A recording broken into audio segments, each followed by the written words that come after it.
Joe talks about Joe. And now, your host, Joe Slepsky. Hello, everybody, and welcome back to Joe on Joe. It's me, your host, Joe Slepsky, and boy, are you here for a doozy of an episode. Once again, we're doing a Joe on Joe Illustrated, and for those of you new listeners, Joe on Joe Illustrated is where I go through every comic book from G.I. Joe, A Real American Hero, page by page, panel by panel. Some would say in excruciating detail. Others would say with a keen eye for detail. I'll just say today's issue is number 93, where we finally, after 93 issues and countless iterations of our man Snake Eyes, we get a peek underneath his hood. We get to see the face that launched 1,000 ninja throwing stars. It is, it's an exciting issue. It's a preamble to a really huge story. It's a great cover. It's 10-star, 5-star, however, whatever star rating you've got, it's got everything in this issue. And it's just a preamble. And it's an absolute seminal book that I not forgot about, but I just haven't read in a long time. And I forgot how much anticipation and excitement is set up in this for the following 3 issues. It's a perfect preamble to the 3-part Snake Eyes storyline that we're heading into. And before we dig in, let's remind you, give a listen to our wonderful sponsor, the Movies and a Meal podcast. Listeners, I know what you need in your life. You need more podcasts. And you also love movies. So why not do a podcast that's about not one movie? It's about not 2 movies. It's about 3 movies and a meal. I'm talking the Movies and a Meal podcast. This show is great. It's brought to you by Keith, Brad, and Ben. And each week they bring a new movie to the table, which they all discuss as a group. And it's not, your highfalutin movies. It's What We Do in the Shadows, The Fantastic Four, Rise of the Silver Surfer, and Out of Sight. It's Bad Education, Ghost Rider, and A View to a Kill. It's X-Men Last Stand, Queen Sugar, The Mandalorian, and Major League 2. They are a lot of fun to listen to. You guys know Ben. It's our friend Ben Penseriga. He was a guest on Joe and Joe. In fact, Ben was the very first remote guest that I ever had on this podcast, so he's always got a special place in my heart. I'm really digging this. I just started listening to it last week. It is a lot of fun. They bring a guest in. The guest, I listened to their Heathers episode. They were joined by Kelly, and she went in depth on her favorite movie, which was Heathers, and it made me want to go watch Heathers to watch with them. I really dig it. So guys, find them out there at Movies and a Meal, Twitter, Instagram. Their website is moviesandameal.podbean.com. They put out 1 episode a week. Give them a listen, guys. Support them. Let them know Joe on Joe sent you. I don't think you're going to be disappointed. It is quite entertaining. And now back to the show. While you're rushing to your favorite podcast player to subscribe to the Movies and a Meal podcast, I want you to also head over to the Joe on Joe page and give Joe on Joe a rating. It absolutely helps. The more you rate in the more places, tell the word, spread the word, get more Joe fans onto the G.I. Joe tip. It is an exciting time for G.I. Joe these days. Oh, and also real quick, subscribe to me, social media, Joe and Joe Pod at Facebook, Twitter, Instagram. Send me an email to joeandjoepod@gmail.com. In fact, we got a great email that I want to read in just a second. But it is an exciting time for G.I. Joe, even with the subpar performance, I would say, of Snake Eyes. There was actually an article in Forbes on it by their pop culture guy. I've read a lot of his stuff. He's not usually overly enthusiastic, like as far as fluffing up attaboy, good job with a lot of franchises. I forget the guy's name, but it was in Forbes, and it basically said 3 times and you're out, 3 strikes you're out for G.I. Joe was the headline on it. And I hope he's wrong, but everything that he wrote in there, I don't agree with some of the perspective that he took on it. But the data that he said, and as far as like the dollars and the way the other movies performed, and this one basically his whole wrap up, it's hard to deny the truth of it.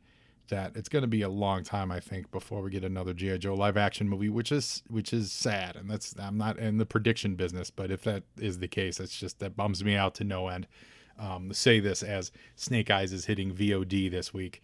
And listen, I'm going to be getting the DVD with a digital copy. I'm going to be doing my part to support the show. I hope you guys will too. So I did get a great email. I got an email from Yorktown Joe, friend of the show, Yorktown Joe. And he said, quote, "You mentioned on the letters page section for issue 91, so 2 episodes of the Joe show ago, of Joe and Joe ago, about Craig Anderson, who had written a letter. It says he was a good friend of Yorktown Joe's and an avid O-ring figure photographer. He met him online around 2005 over at joedios.com, where some very talented folks posted pictures. This is before Flickr and Instagram became more prevalent. Apparently, Craig Anderson went by the handle of Outrider. He lived in Melbourne, Australia, with his wife, Deanne, and he was always very kind and helpful with tips on lighting or encouraging words. But sadly, our friend Craig passed away in May of 2010 after a brave battle with cancer. So you can still see some of his photos over on Flickr. And it gives a long URL here. And apparently there are a few folks who have also reposted his pics on Instagram with the hashtag Outrider Dios. So Outrider DIOS. And then, Yorktown gives some nice hope you're doing well, but that was crazy. That's really great. And I love updates like that, for real. I really mean it. It's one of the reasons why I read the names of the folks in the back of the books, because these folks are, they continue down their Joe love. And I know there's a lot of listeners out there who have you guys all have a lot of intertwining connections. So more of this, if you guys hear me shout out someone who wrote a letters page, whether they're a lone wolf or not, which there's more of that talk in this issue, reach out to me and let me know about it. In this case, Craig Anderson, hashtag Outrider Dios. I'll hashtag that on this episode. And let's celebrate him. Let's take a look at some of his photos. I guess they're on Instagram. And then I'll share this Flickr.com photos. And then I'll share it on social. But it's like, just for reference, it's Flickr.com/photos/9780984 at N03. So, but go find me on social, and we'll share it this week with this episode. But so Craig Anderson showing up and being a part of the Joe community. So rest in peace, Craig, and thank you for your contribution. Outrider Dios. Now, last week we talked about, we did our usual segment of You were saying, and we talked about the other comic books that were on the rack, but G.I. Joe at this point was going through twice monthly shipping. This is July of 1989. So we already kind of covered all the comics and all the movies that were on the stands. So I'm gonna say, if you want to see what was on the stands during this month, listen to last week's episode. Do the work. I'm just kidding. So we're basically going to jump right into it, which I'm sure a lot of you guys are like, thank God. Get to the meat of it, and we're going to do that. G.I. Joe 93 with an amazing cover that the applique on the top, it's got the top secret cover. So the top secret sticker is ripped open, and underneath it you see a real damaged eyeball with a real damaged face, and it's got a little post-it note that says subject Snake Eyes. I love this cover. The applique, which I believe it's all Zipatone, but the applique on the top secret thing also makes me think like it's a sailboat, it's one of those magic eye things. If you look real closely at this picture, you see Storm Shadow denying he killed his uncle. By Mark Bright. It's definitely a Snake Eyes Mark Bright in there. I don't know if Bright did the top secret thing, but it's great, and it's great because it is out of nowhere.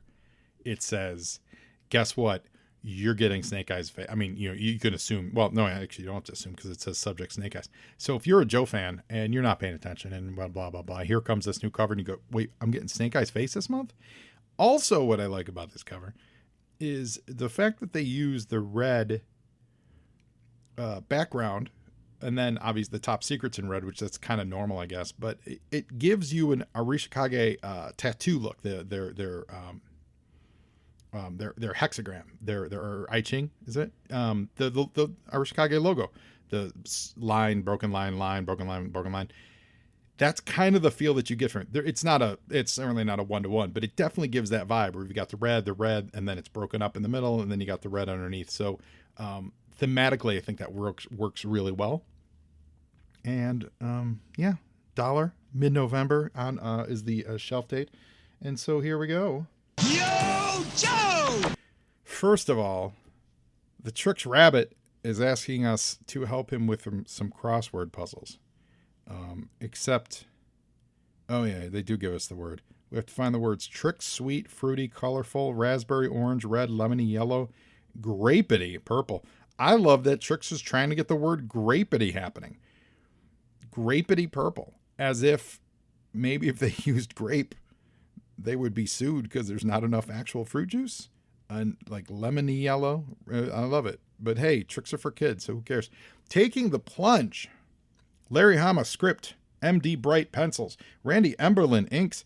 Bob Sharon coloring. Rick Parker lettering. Bobby Chase editor. Tom DeFalco editor-in-chief. And we open with just a raw catfight happening. Zarana and the Baroness going at it in one of those Cobra helicopters. What is it called? The Asprid? Is that what we called it from last issue? Their Baroness is actually at a disadvantage here. She's getting thrown out the door, the open door, by Zarana in one of their great cat fights. Remember last time we talked about these? It was seemed like their, so I guess this would have been 2 issues ago. It seemed like their relationship was softening a little bit. I would say no, not softening at all. Apparently it's as heated as ever.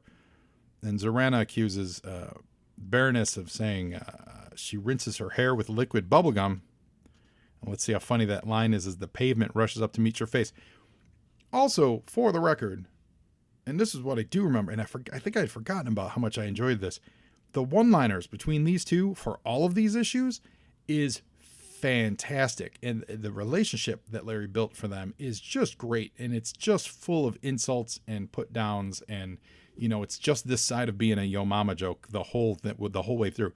The Baroness genuinely thinks she's going to get thrown out the helicopter, is actually saying it was just a joke. Yo, Joe!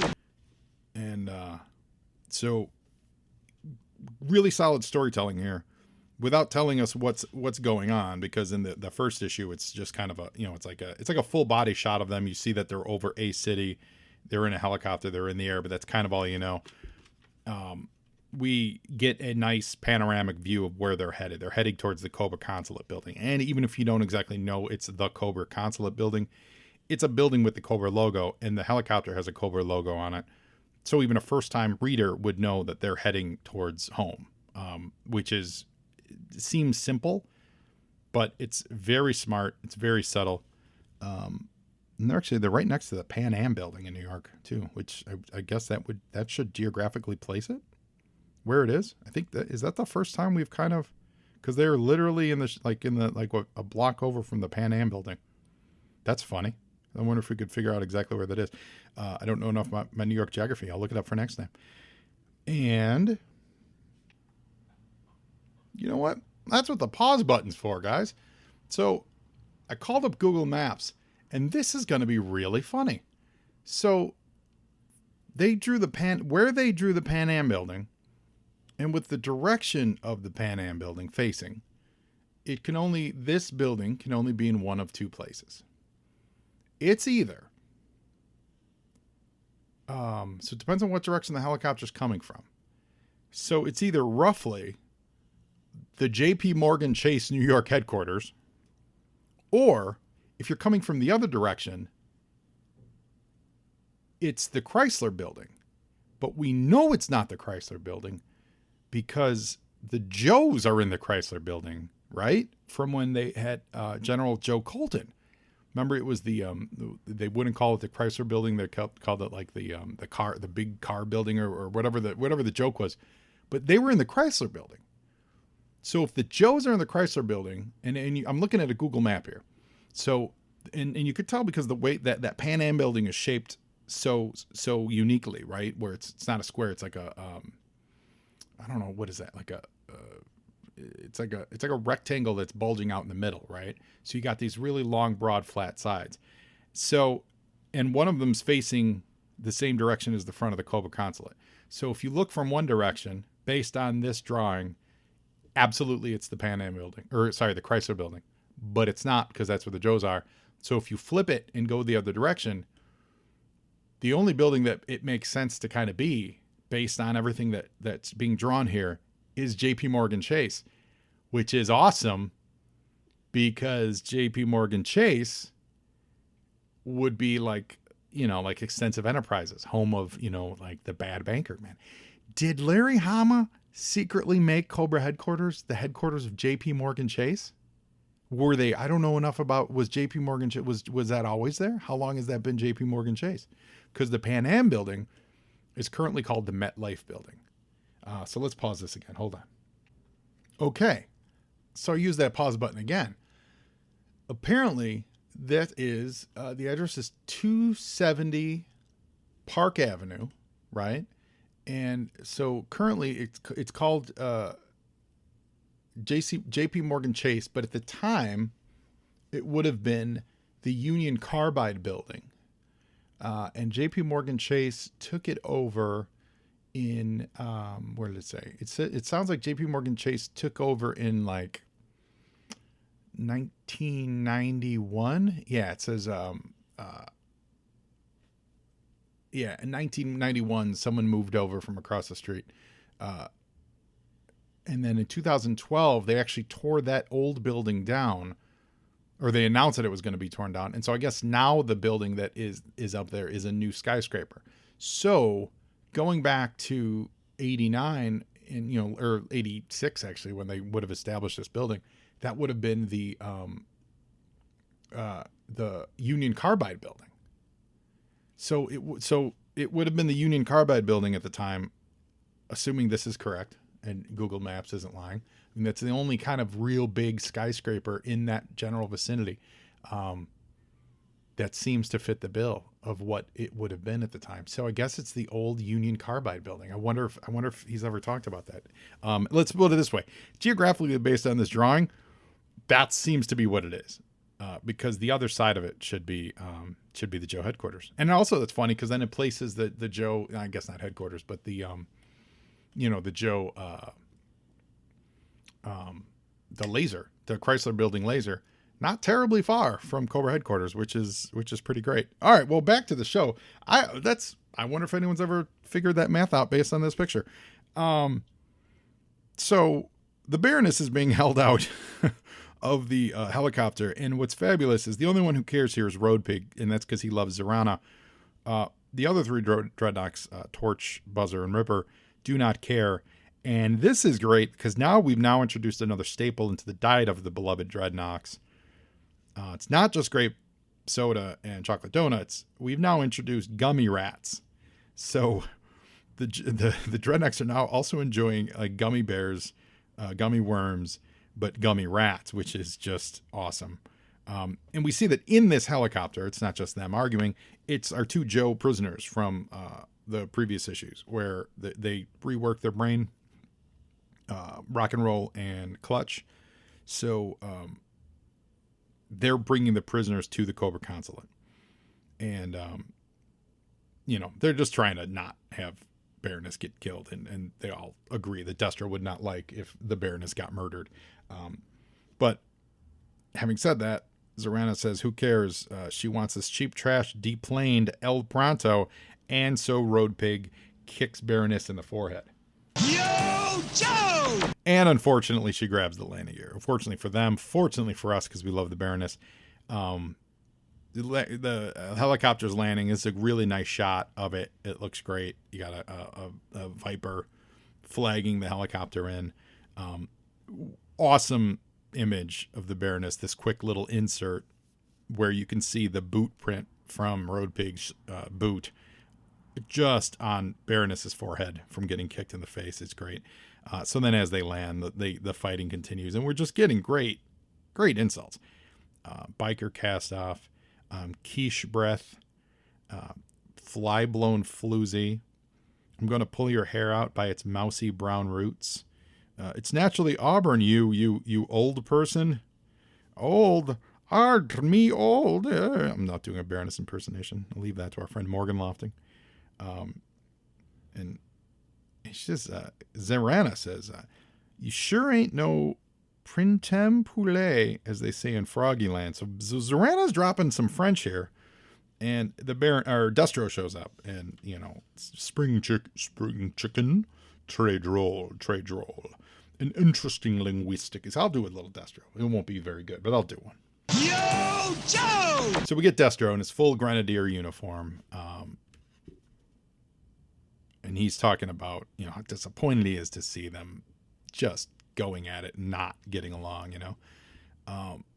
Reminding the reader that he put them in control, and, you know, Destro's in control of Cobra now, so he gave them a certain duties that they need to coordinate with, etc.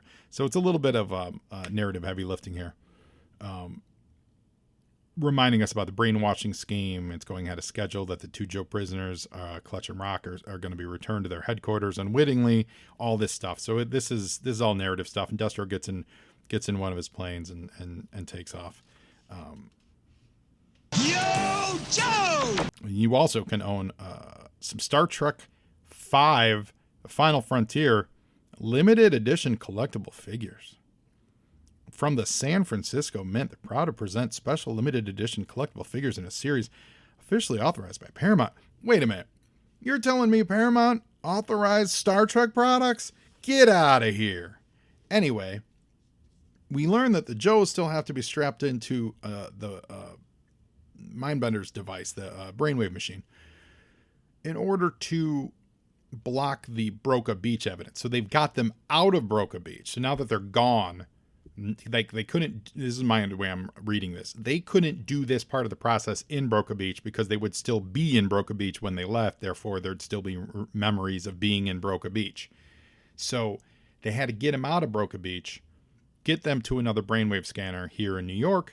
Now they're going to go through the dreadnoughts are, you know, metaphysically, and they're going to smash any memories of Broca Beach, which is what they're doing, you know, metaphorically. Like, they're, you know, it's representationally destroying anything that says Broca Beach. So the guys are going to completely forget where they've been at.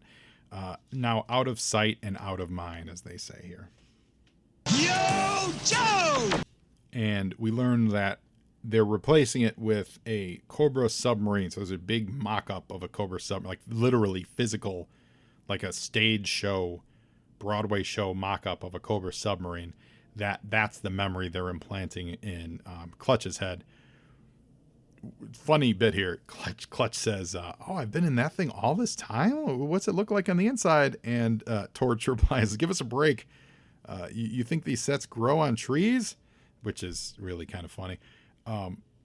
So now they have to imprint it. And this actually, I like this quite a bit. The thinking through why the pain, like why does it hurt so much? Because, like, your memories are often associated with pain, you know. You're like intrinsic, you know, well, it's like PTSD stuff. Sometimes some of the most painful stuff can leave the biggest lasting memory. Or, you know, a lot of times if you exert yourself and there's, you know, like, and you're trying to memorize things or whatever, there's often there's a physical connection to the memory is what I'm getting at. And so to have this searing pain involved with the locking down of all these memories actually makes a lot of sense, which is really, really smart job by Larry here. Yo, Joe! And let's appreciate, so far we're, you know, 9 pages in, the level of detail on all the backgrounds here. Mark Bright is crushing it with these pencils. This is like I've said with Ron Wagner, and this is the style that G.I. Joe, I think, excels at. I think this is the style that works best with G.I. Joe. A lot of medium shots, a lot of real world shots, a lot of grounding us. And in this case, we get these medium shots, really not close-ups, but full shots of the vans that they've got the Joes in a van, and then the Dreadnoughts are following in a Mr. Soft. Well, actually, let me rephrase. The Joes are in the Mr. Softy van. They're calling it Mr. Zoftig, which is funny because that's fat like Zaftig, but it's like Mr. Softy van, which is an ice cream truck. Then the Dreadnoks are in a Conan the Barbarian van, which is great because Larry used to work on Conan the Barbarian. I think he used to edit it at the time, memory is serving, and I know he wrote some of it too. So they incorporate that, and they're calling it a radical van with an airbrushed barbarian. They don't actually call it Conan, but it's obvious that it's Conan on the side of this truck. So the one truck's following the other truck. They're gonna drop the Joes off, then the Dreadnoks are gonna get away in the other truck, right? So you get this just wonderful cityscape, and it sets this real feel for it. Like they're in the city. There's the base of the Cobra Consulate. There's real buildings. There's backgrounds. There's depth to the picture. This is what I need in a G.I. Joe thing. Second panel is great. There is a Hubble level telescope here that the Baroness is using called the City Snoop, which apparently can see everywhere. And the Baroness is using that to track these guys through the city. You would think that with all the high-rise buildings in New York, a direct telescope like that would lose sight pretty quickly. But I love the concept, and I'm all here for it. I think it's just great.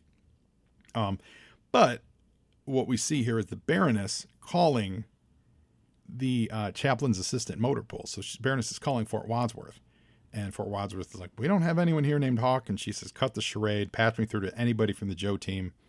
So they continue to deny it, and she tells them about the Dreadnoks, and we get Dial Tone, which is always great to see Dial Tone, and Hawk, and they're tracing the call to the Cobra Consulate. So the Joes are made aware of their buddy's plight. Yo, Joe! So now we get a 2-page spread for the NBC Saturday morning cartoons. Was there anything better than the new season of Saturday morning cartoons? Remember they used to do the preview show? They'd be like, tune in for an hour and you get a sneak preview of all the new shows you're going to be watching, and you would murder someone to be in front of the TV during that. These ads would show up in your comic books, and they'd be like, you're getting Mr. T and the T-Force, you're getting WrestleMania, you're getting Dungeons and Dragons, blah blah blah. For this year, you're getting Camp Candy with John Candy, the amazing John Candy. We've talked about how much we love him. Kissy Fur, which Kissy Fur was he a dog? I sort of remember that. Captain N, the Game Master, which is Captain Nintendo. The Karate Kid, which there's a real problematic speech balloon here, where Mr. Miyagi says, and I'm reading verbatim, Daniel-san, this gonna be good year. I get it, but I get it. We also get the Smurfs, the Chipmunks, Saved by the Bell, Alf Tales, Alf.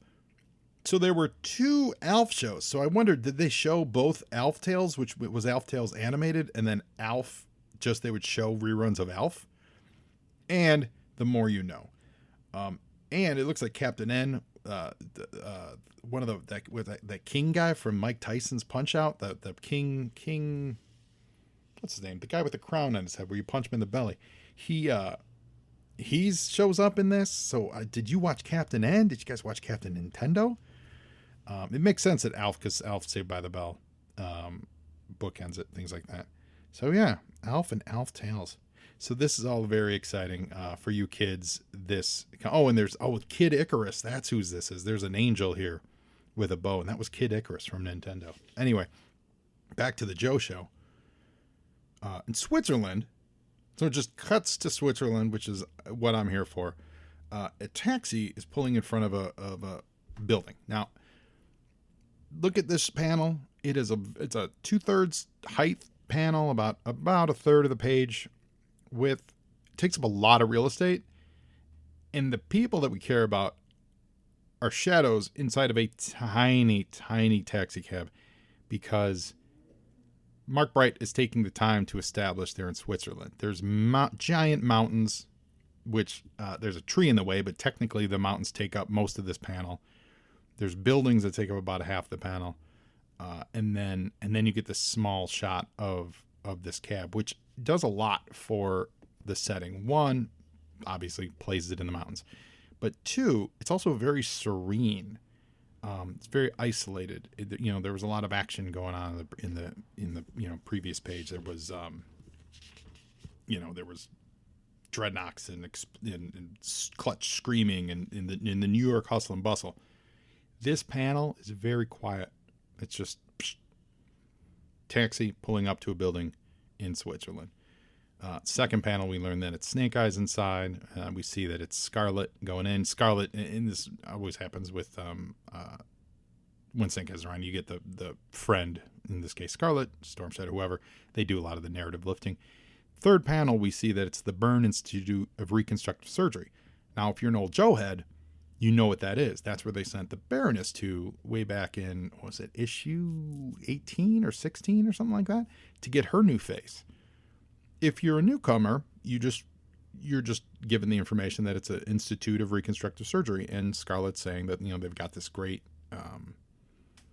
new technique, and it's very painful and dangerous, but it's going to require 6 operations, skin grafts, cartilage implants, and it could even be fatal.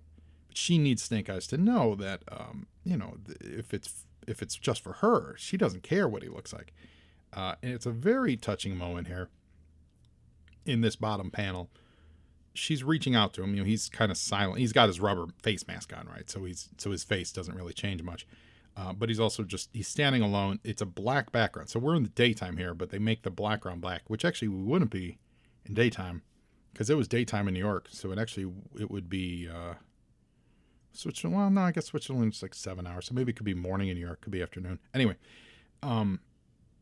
but I like this. I like that the background just goes black because it isolates the two of them.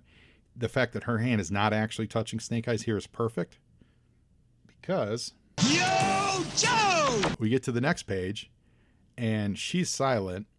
So acting wise, did she step too far? Is she putting her nose in? Like she needs reassurance, but it's Snake Eyes' choice.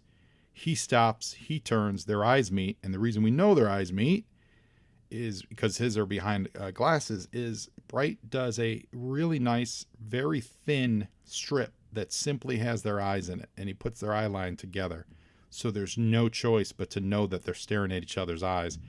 Then we get a close-up of Snake Eyes' hand. He was carrying luggage previously, and we see that his hand is putting the luggage down.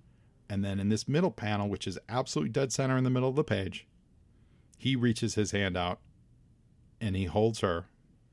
Next panel, it's all silent. Next panel, he looks up at the sun, puts his hand on his face, and then the camera peels back, and we see another young couple in love walking down the street, holding hands, arm in arm, and those two are in the background silently, and we see that Snake Eyes is entreating her to watch them.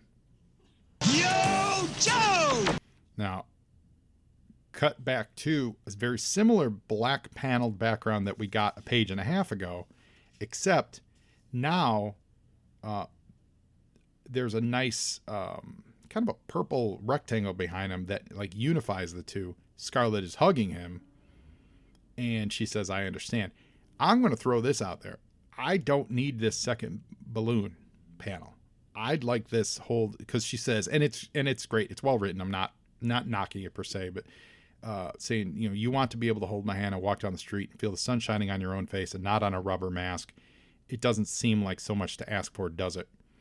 I think this panel's stronger. If I'm the editor, I ask Larry to take that out. I don't think we need that. And I'm wondering if the editor asked to put that in there. I don't think we need it. I think you just either it's totally silent, or she just says, "I understand, ... and then you get the hug. Because then if you're looking at this with me, the right side of the panel, if her understand is on the left side, so that's her thoughts, the right side of that panel being silent would be Snake Eyes, because he still doesn't talk. I would love to have seen this totally blank. And then you just go to the next panel where the next thing she just says is, "Let's go in. I'm ready if you are." I don't think you need that explanation. So they enter the doctor's office, and this is so great. We have an appointment. The name is Snake Eyes. Like, that's so great. It would, if this weren't 2021, where a movie had just come out called Snake Eyes, if this were 1991, and I was, which I was in high school, so I wasn't giving my name for reservation, I would start giving my name as Snake Eyes just because of that panel. I would do that for a few months just to get giggles out. But we get this final shot here that says, Dr. Hundkinder will see you shortly, which I believe Hundkinder means child hunter in German. So child killer, child hunter, something like that. Either way, he's not a good guy. But that's the name of the doctor that operated on the Baroness. So again, for old Joe heads, a reminder that, yeah, he's absolutely going to see the same guy that worked on the Baroness. Yo, Joe! Now, back in Long Island, it's more comedy relief. The Dreadnoks in the Conan van are lamenting that all they're getting to eat is the gummy rats, while the people in the ice cream van get all the custard, frozen custard and ice cream and stuff. But meanwhile, in the custard van, it's Zarana driving, Road Pig, and he's watching over Clutch and Rock and Roll. But we do get to see that the Dreadnoks themselves have a, quote, really cool barbarian painting, and all they got is a sissy Mr. Zoftig. And riding with Road Pig has got to be the worst, as Ripper pours grape soda just all over himself, which is funny. And then we get this. This is a nice way to introduce these. They're not used that much, but we get the first appearance of the Tiger Cat and the Tiger Skein. So Tiger Force is in the house, guys, and this is the Tiger Force Vamp, and then the Tiger Force Snowcat version, the Tiger Force versions of them. So they're being tailed by the Joe team, and this is when Hawk intercepted the phone. Or actually, not intercepted, when the Baron is called Hawk. Let's get it out. Yo, Joe! So Tiger Force in the house. Unfortunately, though, there's no actual like Tiger Force members. That would have been cool to see, like people in their Tiger Force gear. But the vehicles are staffed by Flint and Jay and Roadblock, and it looks like that might be Repeater. I'm not exactly sure who that is. Let's see here. Do we say no Roadblock? Yeah, we're gonna find out who it's. Yeah, I think it's Repeater. But it's so the Dreadnoks just pop out of there and they start shooting at the Joes. So now we got a gunfight and we got some vehicular action. It's always exciting. Yo, Joe! Meanwhile, in Switzerland, Snake Eyes is talking to the doctor, and the doctor reminds us that it's an amazingly lifelike rubber mask of his, and Scarlett's sitting there demurely on the side, and she's actually looking away. She's giving Snake Eyes the dignity of not staring, even though I'm sure she sees it all the time. And the doctor's testing his eye response, and this is actually really cool because this tells us that for all the damage, I mean, Snake Eyes is still just the baddest dude, right? So he's still got to have really good like vision and stuff like that. And we see here that his eyes are intact, like his function for all the damage he's taken, his function is pretty great. He says there's not much they can do about the keloids. There's no major fracturing of the zygoma or the nasal bone, which is good. And then he's staring at a picture of the original facial configuration before the accident. So this is an old picture, like Vietnam era.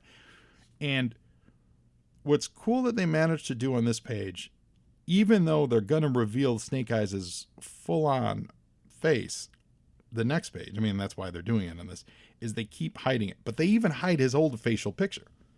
So they even on the old picture of him, he's wearing sunglasses. We don't get a full facial shot of Snake Eyes. And every time we look at him here, his face is obscured. There's a light flare in the mirror. The mirror itself is just obscured as the doctor's staring at him, and he says, "Look in the mirror, Snake Eyes."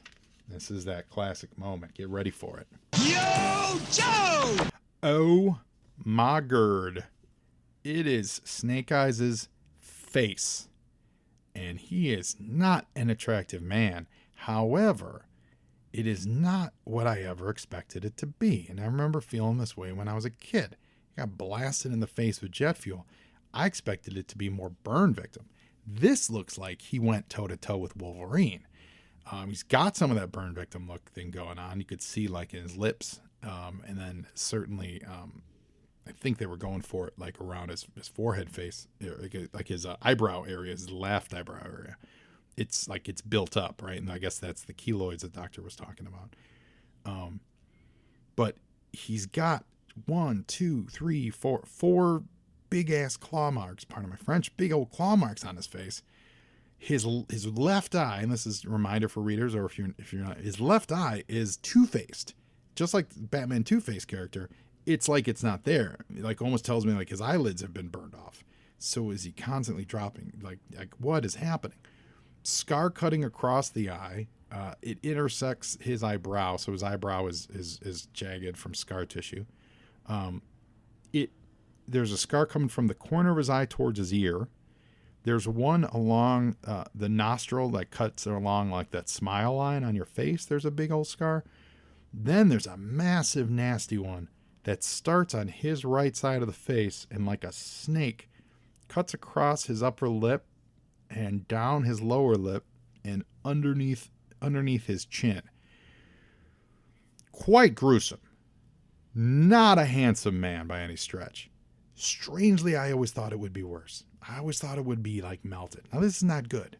I'm not saying it's good, but I always thought it would be melted. Like I mean, it's bad.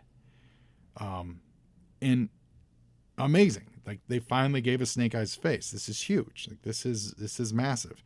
And there's a great line the doctor says. He says, "This is the last time you shall see your face in this condition." So it's like for the readers, it's funny even like, they're finally giving us his face right before they take it away. Like this whole time, yes, he looked like this, but guess what? We're going to change it and it's going to look different.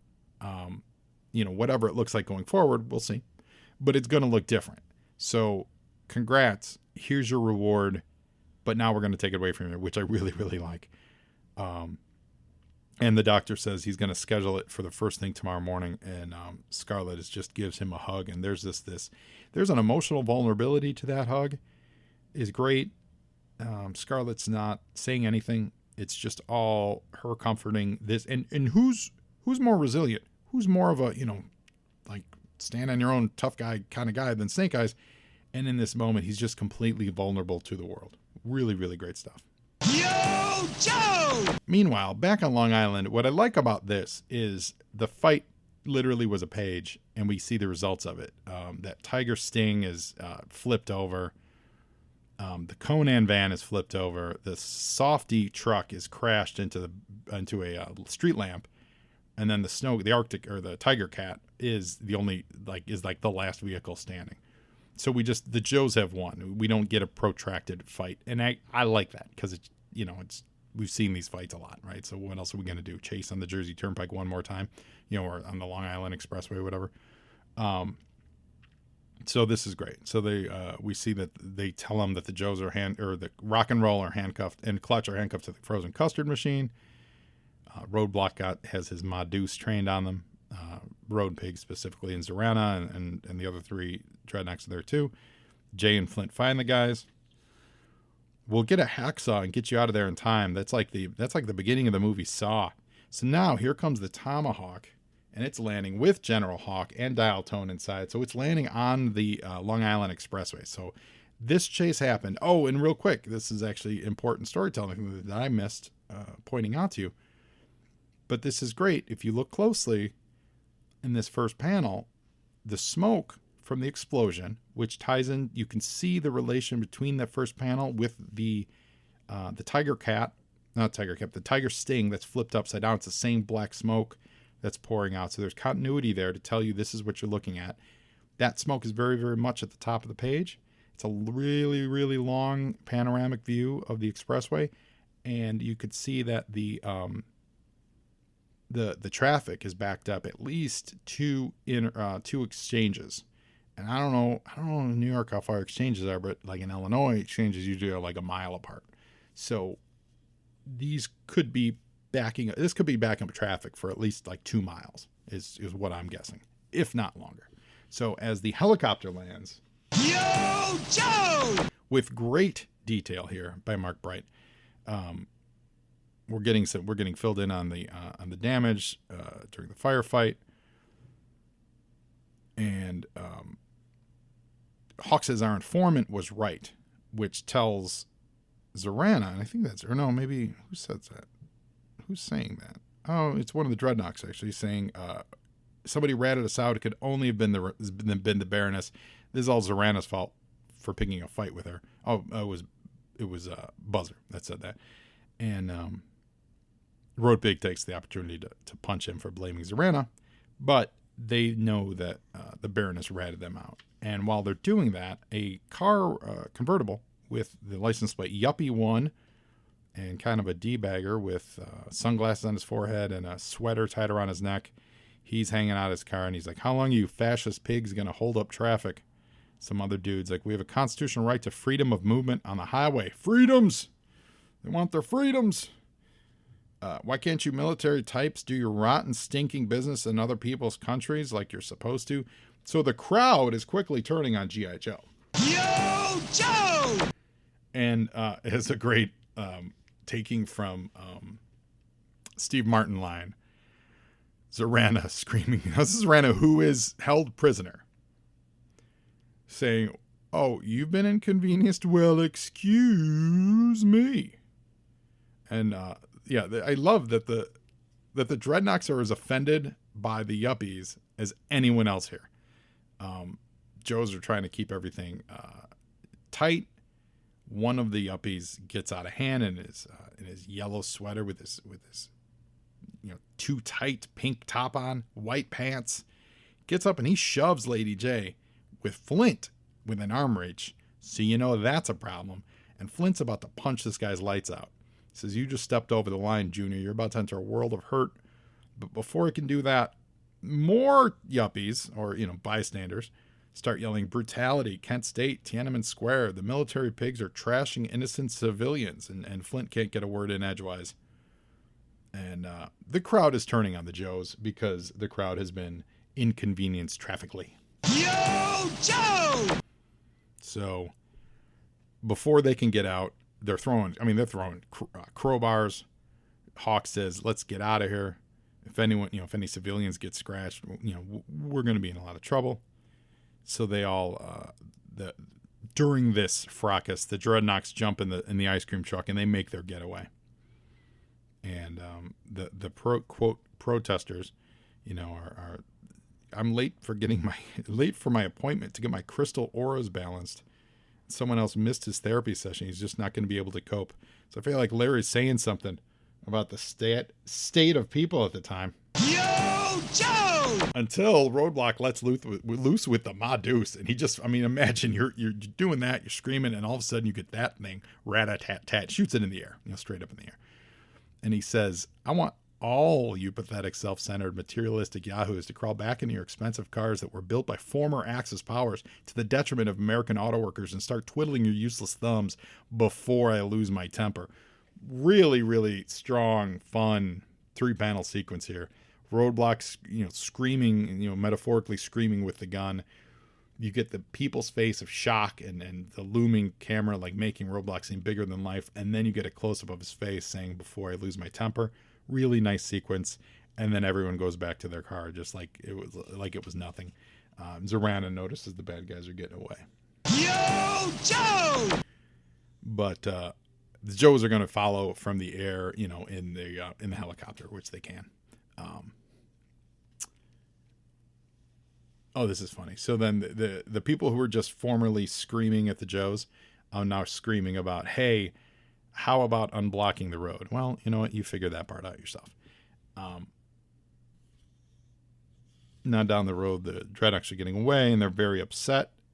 They're calling in for Cobra Dispatch, and the Baroness is already on the phone with someone, so she can't listen to them yell at her because she's talking to someone in Switzerland. Who could that be? Yo, Joe! And Dr. Hundiker is calling the Baroness. I love the branding here. We got a Cobra fax of G.I. Joe 22. That's the issue. That's the issue. So I said G.I. Joe 18. It was G.I. Joe 22. That's when she got her face messed up, or fixed, rather. He says, I never forget a client, Baroness. I've been following your, quote, career with avid interest these past few years. So this guy's like a star effer for terrorists. Would you be interested to know that a prospective client appeared at my clinic, and the work is being paid for through the U.S. Army? And then this doctor knows a little bit too much about the paperwork. He says, I believe that was a front for the G.I. Joe activities, which is weird. Like, what? Is this doctor just on the Cobra payroll? Which is funny. I mean, it makes sense if he is, but that's funny. But he says, I'm sending you a fax of this guy's photo. And she doesn't really care, which is weird because I thought that Cobra was all about like learning more about the Joes, even if she doesn't know who it is. And it's a picture of Snake Eyes from 20 years ago, pre-face. And the Baroness says, it's the one from Saigon, the assassin who murdered my brother. What? Snake Eyes killed the Baroness's brother? What? And then the phone starts ringing. Yo, Joe! And it's Zarana yelling at the Baroness, and Baroness really doesn't have time for this. She realizes this whole time she's had a personal connection to Snake Eyes, which, you know, again, Snake Eyes at some point is the Forrest Gump. He's the Zelig of the G.I. Joe world. But she doesn't care. She just cut into the chase, and she hits a contingency plan, and she actually blows up the Mr. Softy van. So that explodes on the highway. In just a final bit of fun, they just blow up the Dreadnoks just to end on a bang. But the Baroness is really concerned about this operation going on in Switzerland with Snake Eyes. And next issue, Snake Eyes, the Snake Eyes trilogy, part 1, Warrior Reborn. Man, I can't wait to get to that issue. So good. We've got a Postbox the Pit here, and we've got some letters from. We got a name and address withheld by request. We've got the Guild from 302 North Division in Oblong, Illinois. I'm from Illinois. Where is Oblong, Illinois? We've got Ryan Fox from Lakewood, California. Ryan Fox, are you out there? We've got Corey Stinson from Ferry, Illinois. Lots of Illinois out there. And the first letter is from a Mitch Grady in Stanton, Nebraska. And Mitch has opinions. He says, because he's talking about, so I guess Special Missions is ending with issue 28, so that's next month. Could it be that we fans have ourselves to blame after we tell our friends that J. Joe is not a kiddie book? Then they read the letters page with the latest installment of Lone Wolf successors and newest no prize demands and other immaturity. Of course, they're not going to read too many more issues with no minds like these getting their letters printed. Then he goes on to blame the toy company and Battle Force 2000, blah, blah, blah, blah, blah. And it's gotten too bloated, pumping out too many characters. Hard to believe it's such poor taste on Hasbro's part. And the, quote, printed fans could bring Marvel's number 3 title last summer to Marvel's number 37th and 64th overall, blah, blah, blah, blah, blah, blah. Listen, Mitch, if your first argument as to the, in your opinion, perceived decline of G.I. Joe is that the letters page is bringing it down, you've got your eyes on the wrong prize, Mitch Grady from Stanton, Nebraska. The wrong prize. But listen, Joe listeners, you've got yourself on the right prize, which is this podcast. Thank you for listening. Next week, Snake Eyes trilogy. Wow, is that going to be exciting? Thank you for listening. Thank you for telling your friends. Thank you for rating it. Thank you for sharing it on social media. Thank you for saying hi. Remember, hashtag Outrider Dios this week. And now you, Joe. And Joeing is half the battle.